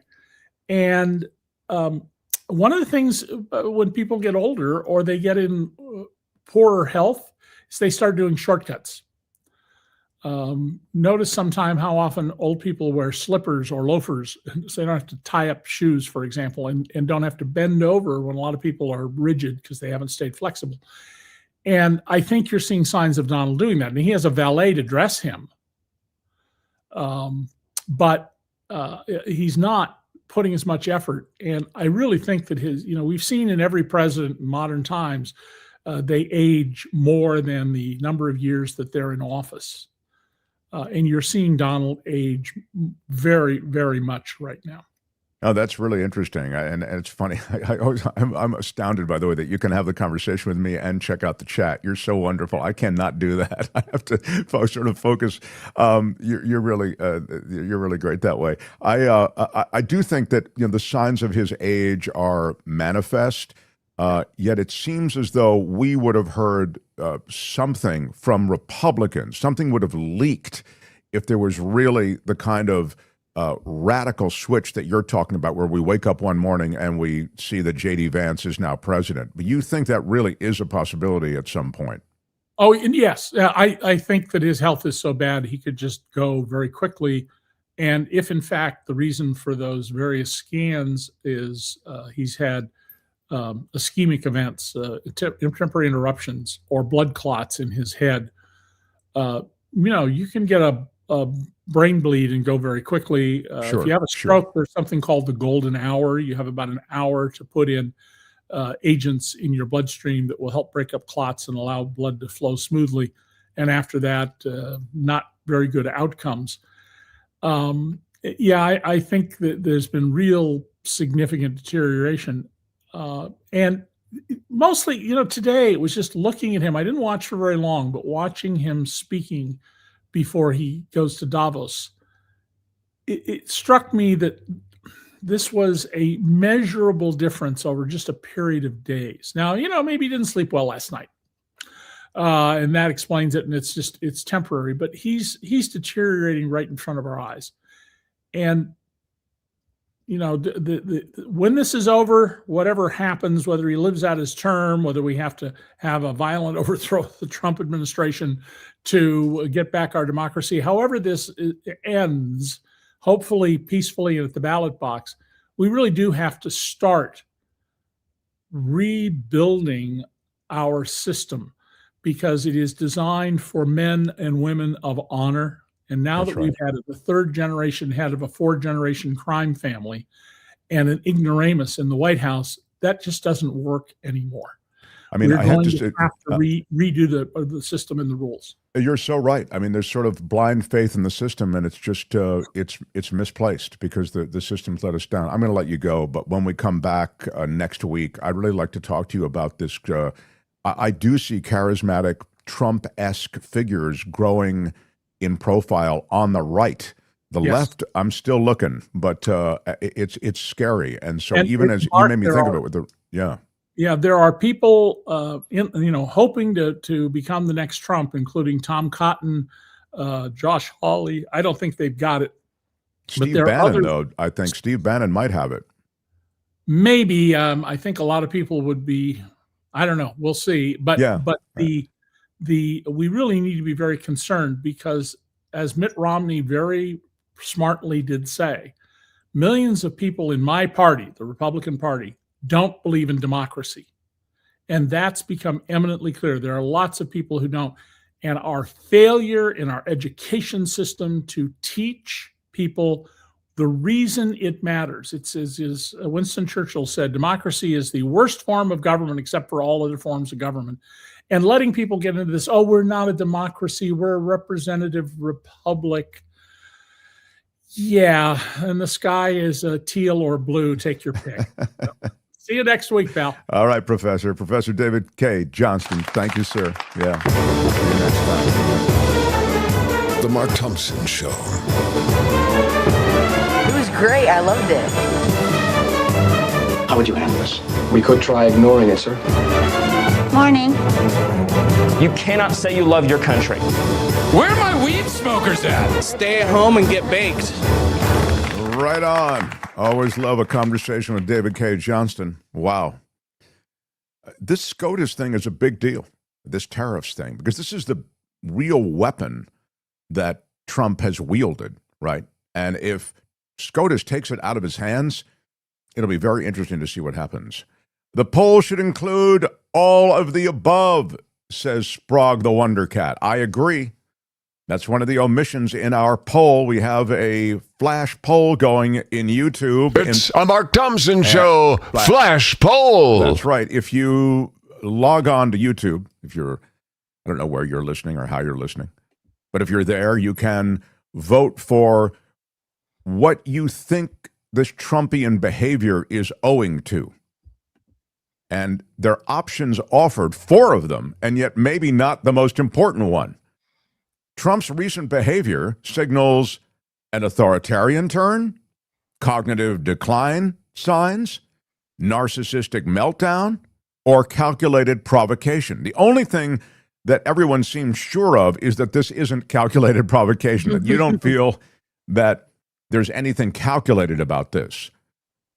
Narcissistic meltdown trails by just 1 percentage point authoritarian turn. But I've been watching, and it's been clicking back and forth, really. I mean, it's like we can't decide between us, what it is. Is he trying to be an authoritarian, or is he just nutso? And you know something? I don't think if an all of the above were there, it's all of the above. I wish you could vote for more than one. I'll say that. I mean, the authoritarian turn, we knew he had all the instincts of an authoritarian. We know he had all the impulses of an authoritarian because other people who had worked with him in his past administration said he did. They all said, this guy is a wannabe dictator. I mean, many, many people said it, not just a few sort of disgruntled employees who were, White House staffers, things didn't work out. You heard it over and over and over again. These letters signed by, all of these people, hundreds of them. So you can't let this guy anywhere near the White House anymore because he is an authoritarian in waiting. So authoritarian turn would definitely be there on my vote, but so would cognitive decline signs. I mean, the whole Norway thing, angry at Norway because I didn't get the Nobel Prize. Then angry at Norway to the point that I'm going to take over Greenland to show you that you missed me on the Nobel Prize. I was so deserving when Norway has nothing to do with Greenland. I mean, it's just... What? Really? It's utter insanity. I mean, there's no show of hands in Norway from all the people who live in Norway saying who should get the Nobel Prize. There's a Nobel Prize committee, as we said. And similarly, there is nothing that Norway has to do with Greenland and the administering of Greenland or the handing over of Greenland. It just, so I guess what I'm trying to say is that dementia? Is that stupidity? Is that just basic know-nothing?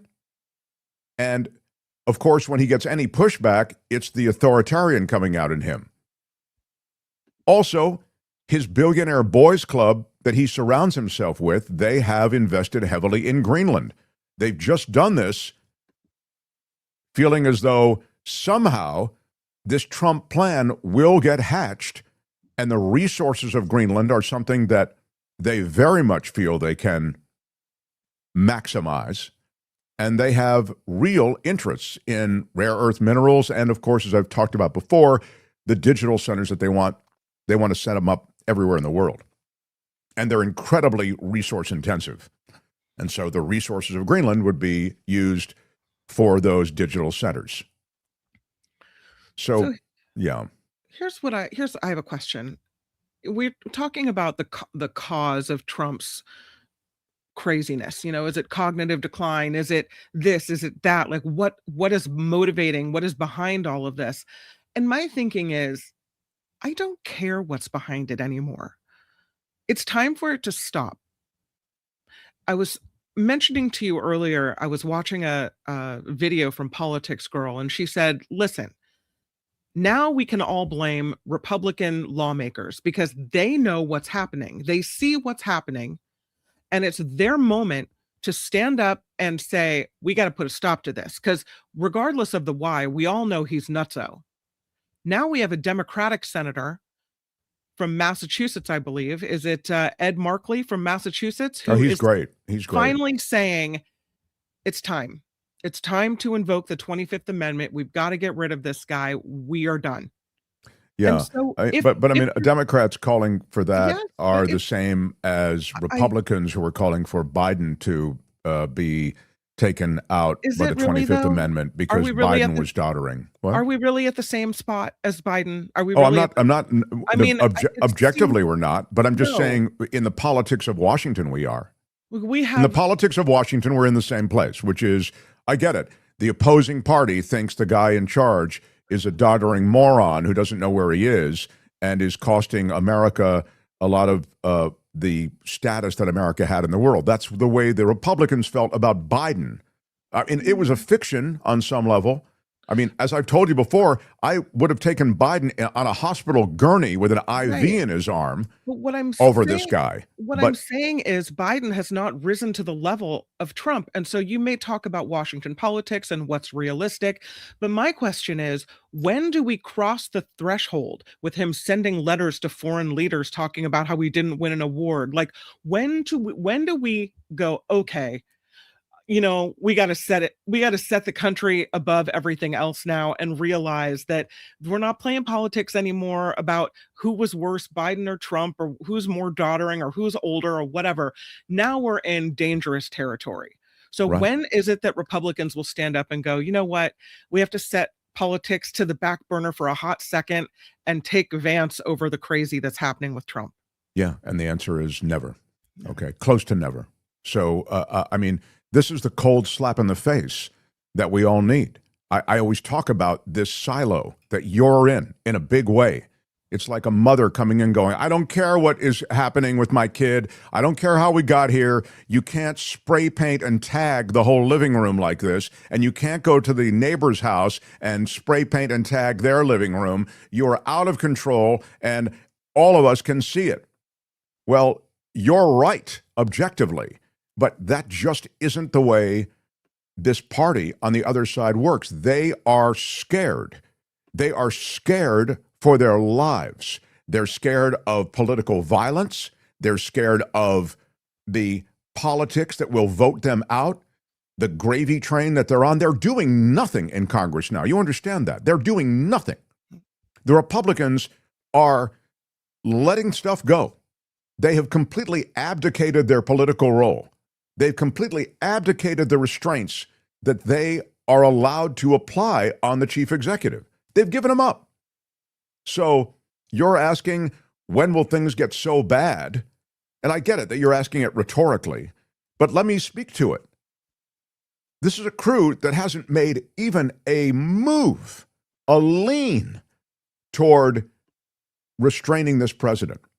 And I ask the same question you do. Like, hey, guys, when are things going to become so bad that you realize we got to step in? Well, the first thing I would say is you can't do it by yourself. So you have to huddle. This is what Congress is about. You have to put together a coalition. You have to get other people in your party to agree to speak out together. You have to have the moment at which there is a flank that is stepping forward. I don't see that. In many ways, I see business as usual in Washington, aside from the fact that this is a group of people in the GOP that are just looking the other way. I see primary races being funded by Elon Musk, who said he was going to stay out of politics. He's now stepping up and pushing tremendous amounts of money. I think I saw $7 million. How much was it? Some tremendous amount of money he's pouring into the Senate race to replace Mitch McConnell.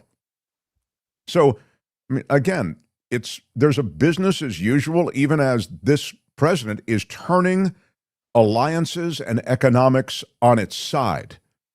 I agree. It's a 5-alarm fire. But what I'm suggesting to you is this party, the party in power, values power. And any shaking of that power is destabilizing. And that's the way they do the calculus. So it's sad and it's alarming. And I think it's existentially dangerous. Well, I'm putting it politely. what you're telling me then, and I don't blame you, but what you're telling me is there's no hope for America, because what we have here is year one. We have 3 more years of this. Imagine what else could go wrong. So we're done. We don't expect Republicans ever to stand up and put America first. We're just cooked. Party over. That's it. Well, on some level, I'm saying that when you say America, you mean what? Democracy, the Constitution. Oh, well then, yeah, you're cooked. Yeah. So, we talk about democracy, we talk about freedoms, bringing, it used to be democracy to other nations, trying to get in places like Iraq. Remember, we went into Iraq with this ridiculous plan.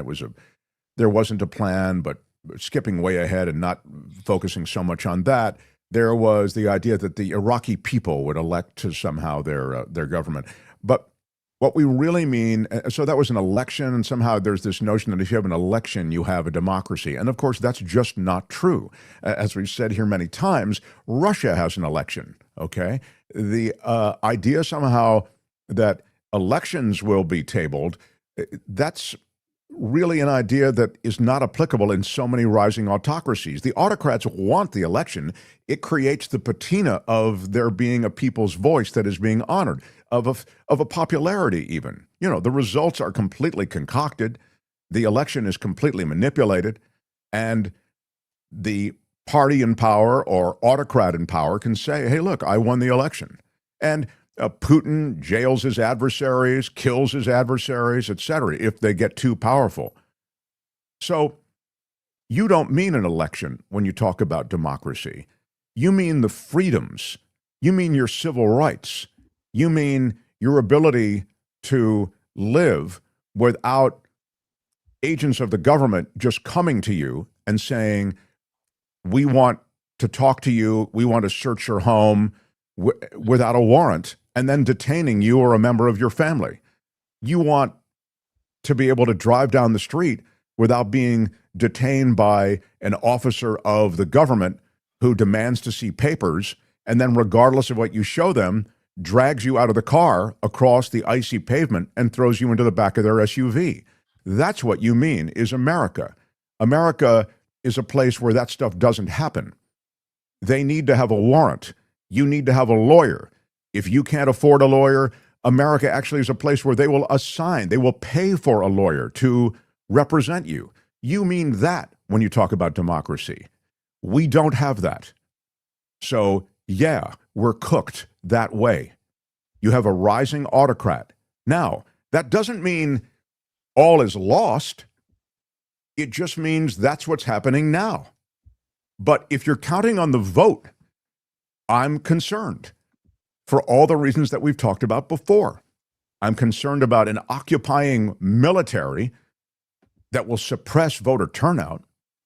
And I'm concerned with manipulation of the vote. And lastly, Dominion voting systems, is run by a right-wing guy. They're the major voting system in America. And then lastly, it's a tried and true playbook that we've seen demonstrated, which is they deny the results of an election that they lose. And part of that denial is I won't seat any of those representatives that you voted in because they didn't win legitimately. Just a claim. There's no evidence. It's just the claim. So that I see as very much informing the outcome of the next election. Look, I hope I'm wrong. Mm-hmm. I'm just suggesting, past is prologue. That's what they've done. America, enemy of the world, I'm hurt and I'm scared, says Richard Delamater. Yeah, well, I mean, I get why you're hurt and scared, Richard. I don't blame you for that. And I also thank you for a $2 super chat. Thank you. Big shout out. Yeah. We are reading your comments. And now, your comments. Yes, let me see. Says James Bliss. A $10 super chat. He says, I don't really have anything to say other than that we are watching the destruction of the United States. And I'm not as surprised as I thought I would be. Oh. Yeah, it's kind of what we're talking about. And I share your frustration and I'm downcast about it as well. But I think, this sort of, we're going to get them in the midterms. Of course, we have to show up in the midterms. Of course, you have to show up at the ballot box. You still need to do those things, all of us do, that responsible Americans must do. you must witness this. You must peacefully make your presence known. But after that, I'm not optimistic about the outcome. Why should we believe Trump's words, says Ole Hansen? Quote, too big to rig. He lies about unimportant things as well as the important ones. Yeah. Well, when he wins, he says it's too big to rig. When he loses, he says, the fix was in. Why vote, Mark? Give me a reason to vote under those circumstances. Well, because I think if you lie down and just say, well, there's nothing you can do, they're going to manipulate the vote, I don't know that gets you anything. What does that get you? Well, they're just going to take my vote and not honor it. Okay, let me see them not honor it. It's a little like any number of things in your life where you show up and, somebody said it, maybe it was Woody Allen or something, like 3/4 of, I feel like this is a quote from Woody Allen, but maybe, I don't know who it was. 3/4 of life is showing up. I think you need to show up. I think you need to show up because you have a civic duty that you honor. And if somebody else wants to jack your vote, manipulate your vote or whatever, then let them do it. But that's on them. You did your thing. But I think later, as we go through the ashes of whatever, you don't want to be, at least I don't want to be, the person who they look at and go, well, you didn't even vote. So why are you even in this conversation? Even in countries where clearly the vote's not counted and Putin wins, people still vote. People still try. People haven't given up. People still fight. Yeah, and you always have to go country to country specifically to, evaluate sometimes the reasoning behind that. But yes, I would think what Kim just said is accurate. Personally, I'm getting tired of, was it Woody Allen? Yeah. 80% of success is showing up. Yeah, there you go. All right, thank you. I'll take my prize off the air. Thank you. Personally, I am getting tired of this president, says Brian. Thank you, Brian. Really? You're getting tired of him? What? I'm with Brian. Who is having that conversation? Aside from everybody, yeah. I'll have what Brian's having. Yeah, maybe you're right. Maybe you should go to Davos if you want to talk to some people who are tired of this president. Personally, I'm getting tired of this president and his completely idiotic, lunatic actions, says Brian Wright. Get the damn Epstein files out in the open. Yeah, the Epstein files could be really damaging to this guy in a big, big way. So I don't at all underestimate the explosive nature of those files. A lot of that stuff's out there already, though. And it's pretty damning toward Trump. But they are a month late on releasing these files. And, of course, the redactions are comical, how much they redacted. Phineas says, Mark, our Democratic politicians need to be out in public protesting with We the People. I agree with that, too. I think Democrats, again, it doesn't matter that the fix is in, that you have no power. The Republicans were in the minority, too, but you always had them out there. They were always screaming. And they screamed effectively enough that the media paid attention. Now, media's changed. Media's become largely right-wing. Most of the reporters who are there around the President of the United States now they're hacks. They're from OAN or Fox News Channel, or Mike Lindell has a channel now where he sends in the guy with a MyPillow fortune.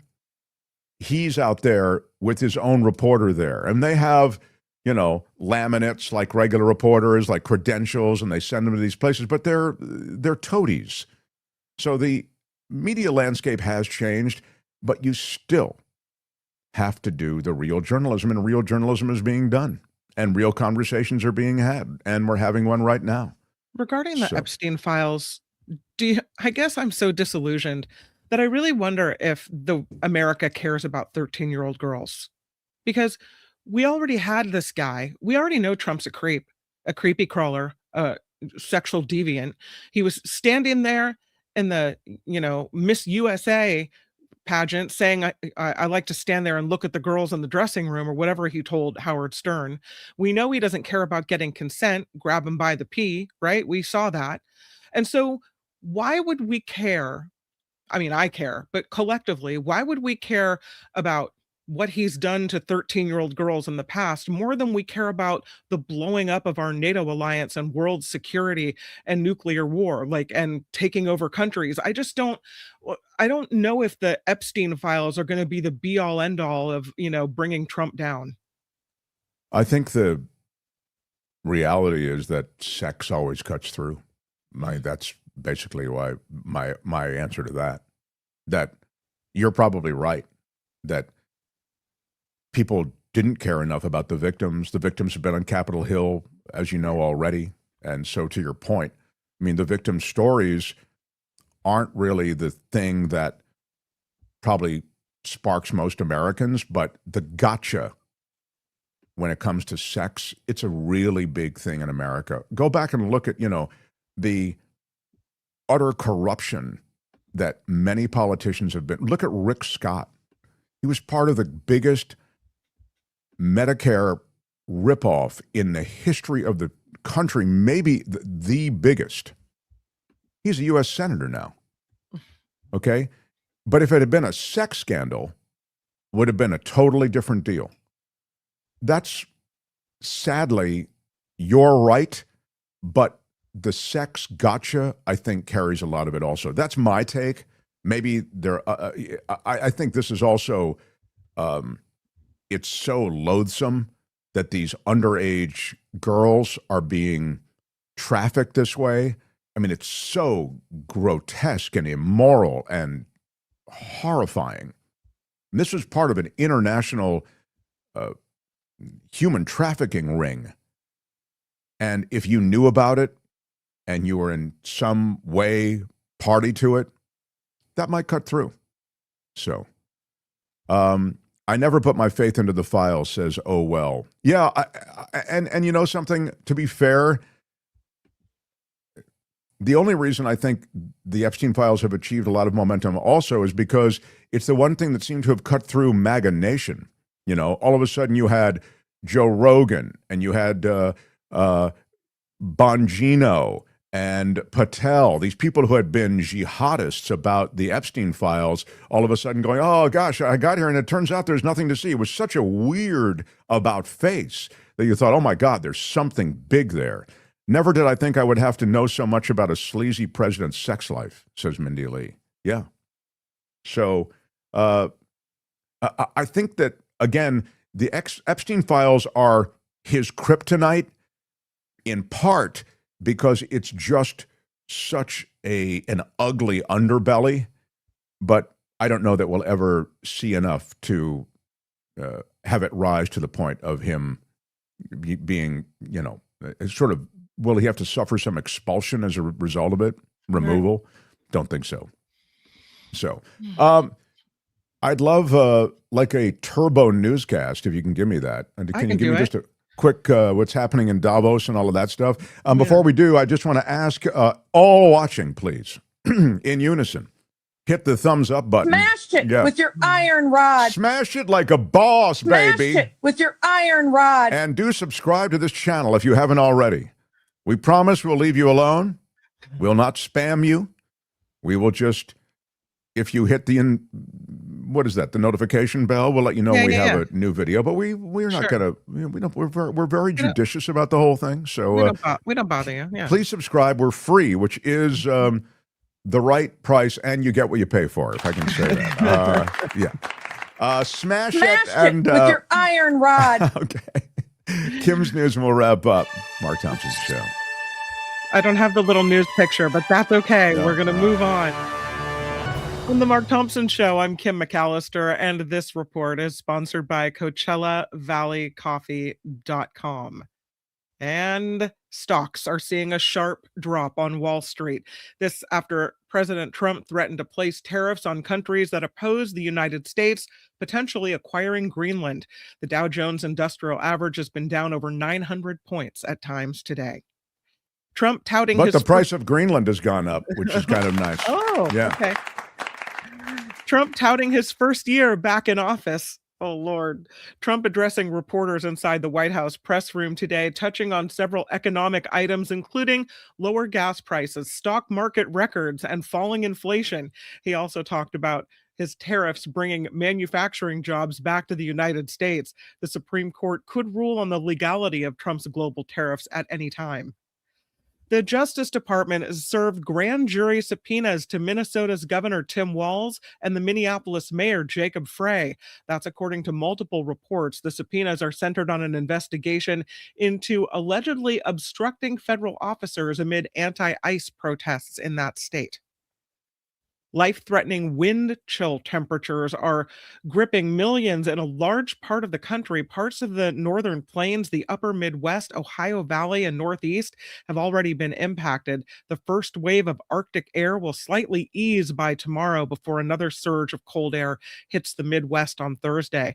That's a thing with people protesting in Minneapolis. They're doing it in the freezing cold. That's freezing really incredible. cold. I mean, Yeah. how much do you want to protest, and do you have passion to get out there in that weather, man? Wow.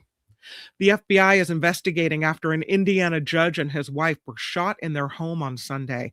Superior Court Judge Stephen Meyer and his wife Kimberly reportedly went to answer the door at their Lafayette home after someone knocked. They said they had the couple's dog before they opened fire. The couple is recovering. The investigation underway there in Indiana. There is a new report by the global charity group Oxfam that shows billionaires' wealth has risen to a record high of more than $18 trillion. The number of billionaires also grew to more than 3,000 last year, with their collective fortunes increasing by 16%. I have a question for all of you who are looking in from all over who have a view of California. And it's related to what Kim is talking about, of course. And it's also a question to all of you who live in California, and this is related to what Kim is talking about, of course. How many billionaires are there in California? In the state of California, with Silicon Valley, with Hollywood, with all the media empire-related stuff, with Malibu and with Woodside and all of these rich areas. Kim, don't look. I can see Kim looking I already. know. I'm How putting in dare a you, story about. Google? I'm not looking. How dare you? I won't even get it. Tell me in the chat what you think. Put up a couple of guesses if you would, and I will give you the answer here in a moment. How many billionaires are there in the state of California? Billionaires are hard to come by. I'm just going to tell you, before you guys go, oh, there are thousands. It's really hard to be a billionaire unless you have the levers of power under you. And you, I was looking for some guesses posted. I will post them myself. 33, says John. 200, says Obi-Wan. 125, says Richard. 147, says Agent Kitty. 145. 36, says Vanessa. 50. Just says Joy Andrew, thank you.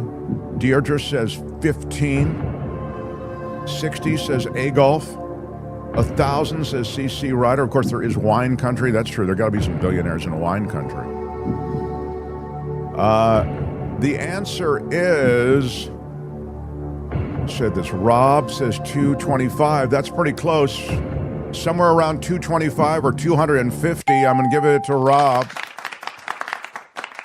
In California, that's how many billionaires there are. Wow. Wow. That's a lot. That is a lot.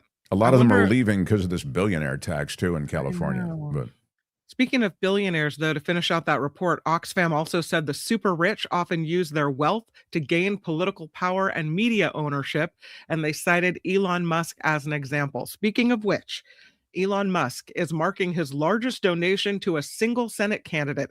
Okay, this got to be a lot, right?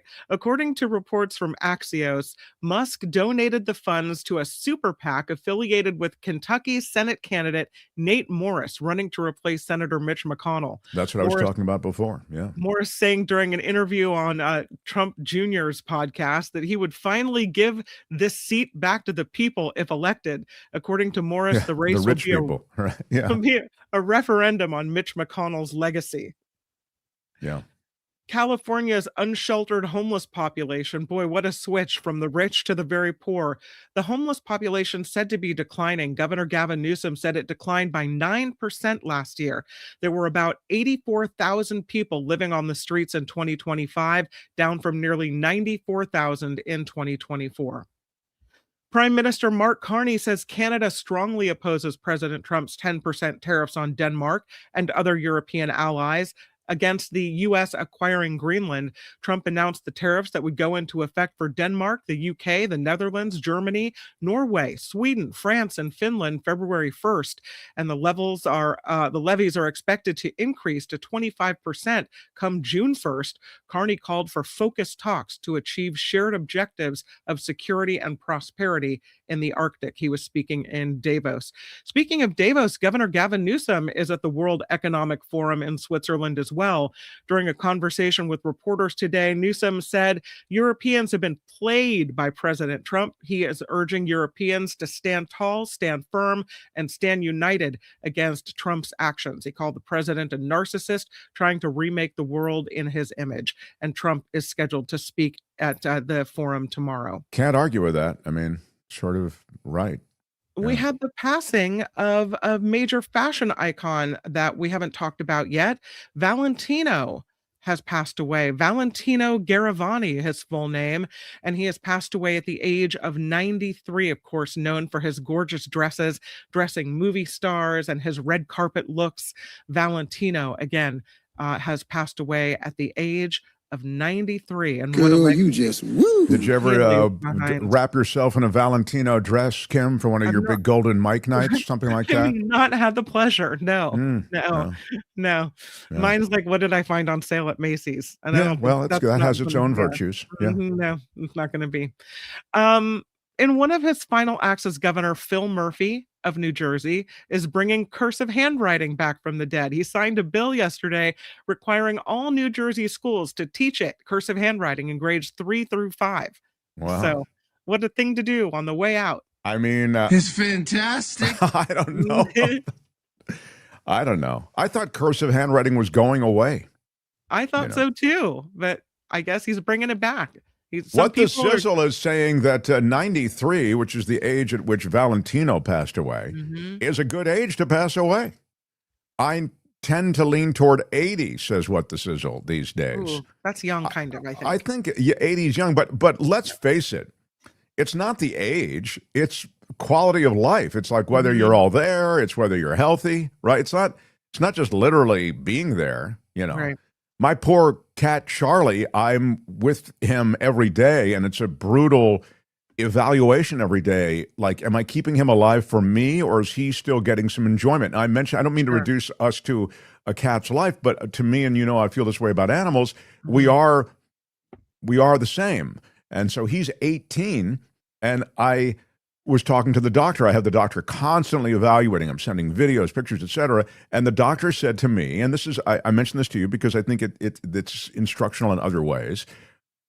If you don't mind doing the nursing, which is a lot of cleaning up, it gets to be, kind of ugly. You know what I mean? If you don't mind that, he's still, and I sent her a lot of videos, he's still enjoying eating and enjoying, sleeping. He really enjoys eating. And she says he's getting pleasure in that. If you are okay with the nursing, then he's still enjoying a part of his life, admittedly wildly diminished. I mention it in this context, and I always ask myself the same questions about our own lives, which is sort of like, do you want to be around at 90? Yeah, you do. If you're all there. My dad was around at 90. He was all there, man. He was lecturing and everything. Yep. He was preparing academic lectures at 90. So I say to all of you, take care of yourselves as best you can, and get the best life you can for as long as you can. That's my longevity lecture, everybody. Thank you. I know. All right. I have one more story. Yeah. And this is something I want to buy for you. Make America Go Away caps are gaining popularity. Different kind of MAGA. As President Trump ramps up threats to acquire Greenland, the red hats are a parody of Trump's campaign hats that That's displayed hilarious. his slogan. A Danish company called Greenland Support is behind this viral phenomenon, and the company is calling for the public to purchase the merchandise to support the Greenlandic people. Greenland Support also sells headwear with phrases like "not for sale" and "nu det nuke," which translates to "now it's enough." Oh, that's just wonderful. You're right. I'd love that. Make Man, America go away hat. that's See, the really problem wild. is that from the back, my husband has a Mickey Mouse hat. It's the little mini Mickey Mouse. It's really small, but it's a red hat. Yeah. And he gets all kinds of looks from people because he's wearing a red hat and has nothing to do with Trump, but I still. was just thinking about this yesterday. It's a weird thing because there are a lot of like Formula One hats that are red. Yeah. And the red hat's gone. You can't wear a red hat No. in America anymore without that problem. Nope. Granny says on the question of cursiveness coming back, it's frustrating writing to my grandchildren in cursive. They still can't read it. Wow, Granny, great. That's a tough one. Yeah. My dad's still lecturing and he's 86, Nice. says Heather Gibson. Good for you. Yeah. This report is sponsored by CoachellaValleyCoffee.com. Take a little sip because it's so delicious. it From is the good. coffees to the teas. Oh, yeah. And I have to try the spices because I know if I love the coffees and teas so much that has to be great too, but I haven't checked it out yet. The website is CoachellaValleyCoffee.com. If I can put that on the screen. There it is, CoachellaValleyCoffee.com. That's the website. The product, it is superior product. You have to try it. It's CoachellaValleyCoffee.com. Please use our discount code MARKT, MARKT. Get you 10% off. That'll at least pay for shipping. They also send very quickly, and sometimes they send with little extras, so you never know. CoachellaValleyCoffee.com. Thank you to them for supporting the Mark Thompson Show, and thank you to you for supporting them. Yeah. Put that coffee down. Yes, I think you're. Never put it down. Mhm. I'm Kim McAllister. This is the Mark Thompson Show. The Mark Thompson Show. This is Mark Thompson. Right on, everybody. Let's clean up around here. And now, your comments. Yeah, a couple of comments. Dan says, thanks so much, Brooke Jenkins. What a wonderfully great, informative segment. Bye. Have a good day. Okay. Thank you. Yeah, good day. Have a very, very Good day, sir. All right. She's great, Brooke Jenkins. She'll be back. CC Ryder says, I think what is different now, Kim, is there is 100% proof of a cover-up with the DOJ and Trump stalling to release the files. That is an undeniable fact. Yeah, I think there's no question that that's true. And I even mentioned the weird about-face that Bongino, that Patel, that even Bondi had done in Trump, of course. But really, the Bongino Patel thing was amazing because they were just like all about it. They just couldn't stop talking about Epstein files. It's right there on the FBI could release them all anytime they want. Well, Patel, you run the FBI now. So now you can release them anytime you want. All of a sudden, no, there's no there. Yeah. Hilo Karen with a $20 super chat. Come on. Big shout out. Big shout out.